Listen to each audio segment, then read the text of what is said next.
जिस चीनी मिसाइल ने उड़ाई अमेरिका की नींद, जिस हाइपरसोनिक मिसाइल ने छीना दुनिया का चैन, तो निकला सबसे बड़ा फुस पटाखा। खुफिया रिपोर्ट में हुआ चौंकाने वाला तगड़ा खुलासा।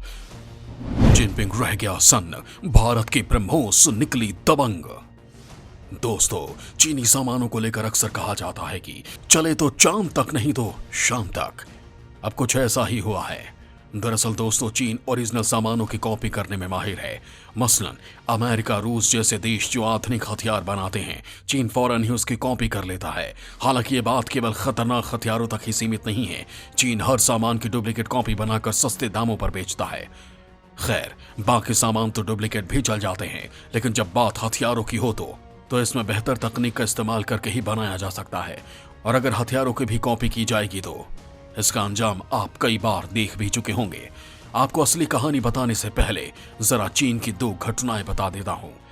पहले तो आप इन तस्वीरों को मजे से देखिए। ये वीडियो चीन की सेना के अभ्यास का पिछले साल का है, जिसमें तिब्बत के इलाके में चीनी सेना का जवान man portable surface to air missile को फायर करने की कोशिश कर रहा है। साथ में उसका ट्रेनर भी है। चीनी सेना का जवान एक पोर्टेबल मिसाइल को कंधे पर रखकर निशाना लगाने की तैयारी करता है।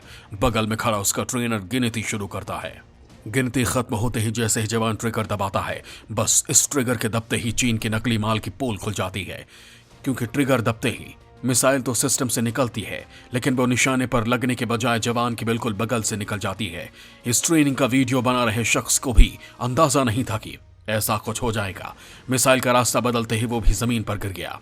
इतना ही नहीं, जवान को ट्रेनिंग दे रहे ट्रेनर ने भी मौके की नजाकत को समझते हुए जमीन पर लेटना ही उचित समझा।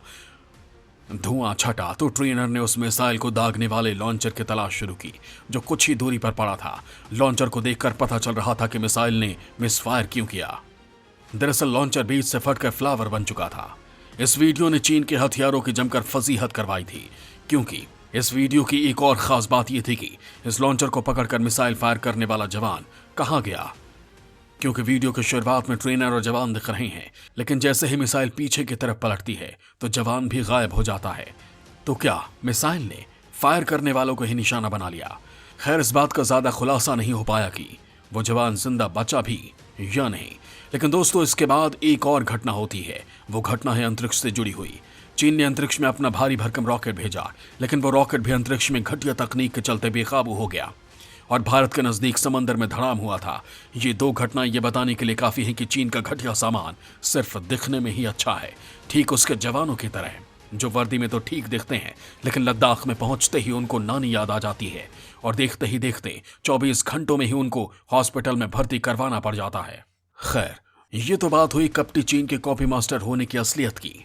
लेकिन हाल ही में चीन ने एक हाइपर मिसाइल को उड़ाकर पूरी दुनिया को ही चौंका दिया था। अमेरिका के ऑफिसर से लेकर राष्ट्रपति बाइडेन भी परेशान हो उठे कि चीन तो महाशक्ति बन गया है। भारत भी चीन की मिसाइल से हैरान परेशान था, क्योंकि कहा गया कि यह मिसाइल धरती पर टूट पड़ने से पहले अंतरिक्ष में आवाज की रफ्तार से 5 गुना रफ्तार से चक्कर लगाती रहती है और फिर अचानक से किसी जगह पर टूटकर हमला करती है, जिसे रोक पाना नामुमकिन होता है। लेकिन दोस्तों, अब उसकी हकीकत से आपको रूबरू करवाता हूं। इस खुलासे से जहां अमेरिका ने राहत की सांस ली है, तो वहीं भारत के लिए सुकून की बात है, क्योंकि भारत इसका बाप पहले ही बना चुका है, जो आवाज के 5 गुना नहीं बल्कि 13 गुना रफ्तार से हमला करती है। आपको भारत के इस महा मिसाइल से भी रूबरू करवाता हूं, लेकिन उससे पहले जरा चीन के फुस पटाखे की बात कर लेते हैं। चीन की हाइपरसोनिक मिसाइल पर उठे सवाल। फुस पटाखा है अंतरिक्ष से हमला करने वाली मिसाइल। दोस्तों, पिछले दिनों चीन ने अंतरिक्ष से धरती पर परमाणु हमला करने वाली हाइपरसोनिक मिसाइल का टेस्ट कर दुनिया में खलबली मचाई हुई थी। अमेरिकी सेना के कई वरिष्ठ अधिकारियों ने भी इस मिसाइल की मारक क्षमता को लेकर डर जताया था। हालांकि चीन ने तब सफाई देते हुए कहा था कि यह कोई मिसाइल नहीं बल्कि एक फिर से इस्तेमाल किए जाने वाले स्पेसक्राफ्ट का टेस्ट था। और दोस्तों, अब ब्रिटिश एक्सपर्ट्स ने दावा किया है कि चीन का यह हथियार उतना शक्तिशाली है ही नहीं जितना दावा किया जा रहा है, बल्कि ये एक फुस पटाखा है जो केवल दिखाने के काम आने वाला है। ब्रिटेन के वैज्ञानिक ग्लेडविन बोवेन ने कहा है कि इस टेस्ट ने अमेरिका और चीन के बीच परमाणु हथियारों के बैलेंस को जरा भी प्रभावित नहीं किया है, बल्कि अमेरिका के पास जो हथियार हैं, चीन के पास उसके मुकाबले कुछ नहीं है। उनके मुताबिक चीन ने अगस्त महीने में फ्रैक्शनल ऑर्बिटल बम्बार्डमेंट सिस्टम तकनीक का परीक्षण किया था। इससे हथियार की रफ्तार अंतरिक्ष में तो काफी तेज होगी, लेकिन अपने लक्ष्य की ओर जाते समय इसमें काफी कमी आ जाएगी। दूसरी बात, चीन का यह परीक्षण अगर साबित हो जाता है तो इसे 1967 में अंतरिक्ष में परमाणु हथियारों को तैनात करने की संधि का उल्लंघन माना जा सकता है। फोर्ब्स के जरिए एक मिसाइल में लगे विस्फोटक अलग अलग दिशाओं में लक्ष्य को बर्बाद कर सकते हैं। ऐसी मिसाइलों को कोई भी मिसाइल डिफेंस सिस्टम ट्रैक नहीं कर पाती।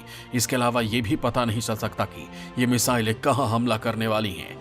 अधिकतर मिसाइल डिफेंस सिस्टम के रडार हमलावर मिसाइल की उड़ान के दौरान उसके रास्ते को ट्रैक कर लक्ष्य का पता लगाते हैं, जबकि चीन की ये मिसाइल सीधे अंतरिक्ष से आएगी। ऐसे में डिफेंस सिस्टम के पास जवाबी कार्रवाई के लिए काफी कम समय होगा। फोर्ब्स अपने आप में एक गेम चेंजिंग तकनीक नहीं है। यह तकनीक सोवियत संघ के पास 1960 के दशक में ही आ गई थी। इसके बावजूद इस तकनीक को पनडुब्बी से लॉन्च किए जाने वाली परमाणु मिसाइलों और जमीन से दागी जाने वाली मिसाइलों के कम प्रभावी माना गया। विशेषज्ञों ने यह भी बताया कि अभी चीन को पूरी सफलता नहीं मिल पाई है। यह मिसाइल पूरी तरह से फ्लॉप रही है। तो वहीं इस तरह के एक भी हथियार को अंतरिक्ष में तैनात करना बहुत ज्यादा खर्चीला होता है। लिहाजा सफल होने के बाद भी चीन केवल कुछ ही हथियार तैनात कर पाएगा। वहीं दोस्तों, अमेरिका के पास चीन के कई गुना ज्यादा शक्तिशाली परमाणु हथियार मौजूद हैं। परमाणु हमला करने के मामले में भी अमेरिका के पास चीन से ज्यादा ऑप्शन है। वो जल, थल, नभ से अलग अलग प्लेटफॉर्म के जरिए दुनिया के किसी भी हिस्से में पलक झपकते ही परमाणु हमला कर सकता है। अमेरिकी सेना, नौसेना और वायुसेना की पूरी दुनिया में कई ठिकाने हैं। ऐसे में वो एक जगह पर हमला होने की सूरत में दूसरी जगह से जवाबी कार्रवाई कर सकते हैं। यानी चीन इस मिसाइल का पहली बात तो ज्यादा इस्तेमाल नहीं कर सकता है। दूसरा, वो अगर यूज भी करता है तो दूसरे देश उस पर बाकी मिसाइलों से हमला करके कचूमर निकाल सकते हैं, क्योंकि पहली बात ये हथियार ही चीन के लिए मुसीबत बन जाएंगे, और दूसरा, उसके टिटुआ दबाने के लिए भारत के पास पूरे साजो सामान मौजूद हैं। अब जरा मैं आपको भारत की हाइपरसोनिक तकनीक से भी रूबरू करवा देता हूँ। हाइपरसोनिक मिसाइल बनाकर इतरा रहा था ड्रैगन। भारत ने तुरंत ही कुचल डाला चीन का विषैला फन। देश के महाब्रह्मास्त्र से भस्म होगी ड्रैगन की गुस्ताखी। दोस्तों, अपनी हाइपरसोनिक मिसाइल की टेस्टिंग करके चीन इतरा ही रहा था कि भारत ने चीन के इस सपने पर भी हथौड़ा मार दिया। भारत तो चीन के हाइपरसोनिक हथियार का भी बाप बनाने में पीछे नहीं है। भारत ने पूरी तैयारी कर रखी है कि अगर चीन लद्दाख जैसे गुस्ताखी करने की फिर से कोशिश करता है तो भारत ड्रैगन को ऐसा मुंहतोड़ जवाब देगा कि चीन पूरी तरह से बर्बाद हो जाएगा। भारत ऐसा ब्रह्मास्त्र तैयार कर रहा है जिससे पल भर में चीन का जड़ मूल से विनाश हो जाएगा। भारत उन चुनिंदा देशों की लिस्ट में शामिल है जो हाइपरसोनिक हथियार विकसित कर रहे हैं। अमेरिकी संसद की कांग्रेशनल रिसर्च सर्विस की रिपोर्ट में बाकायदा कहा गया है कि भारत अपने दोस्त रूस की मदद से विध्वंस मचा देने वाली ब्रह्मोस 2 मिसाइल भी तैयार कर रहा है। भारत ने मैक 7 की रफ्तार से चलने वाली हाइपरसोनिक क्रूज मिसाइल ब्रह्मोस 2 को विकसित करने के लिए रूस के साथ करार किया हुआ है। भारत 6 स्कैम जेट का कामयाबी के साथ परीक्षण कर चुका है। बड़ी बात तो यह है कि 13 मैक तक की रफ्तार के साथ परीक्षण करने में भारत पूरी तरह से सक्षम है। 13 मैक का मतलब है आवाज की रफ्तार से 13 गुना रफ्तार, जहां तक चीन तो क्या अमेरिका भी नहीं पहुंच पाया है। रिपोर्ट्स के मुताबिक डीआरडीओ अगले 5 सालों में स्क्रैम जेट इंजन के साथ हाइपरसोनिक मिसाइल का निर्माण कर सकता है, और भारत में जिस हथियार का निर्माण किया जाएगा उसकी रफ्तार अमेरिकी और चाइनीज हाइपरसोनिक हथियार से 2 किलोमीटर प्रति सेकंड ज्यादा होगी। लिहाजा भारत को चीन ही नहीं अमेरिका के हथियारों से डरने की भी जरूरत नहीं है।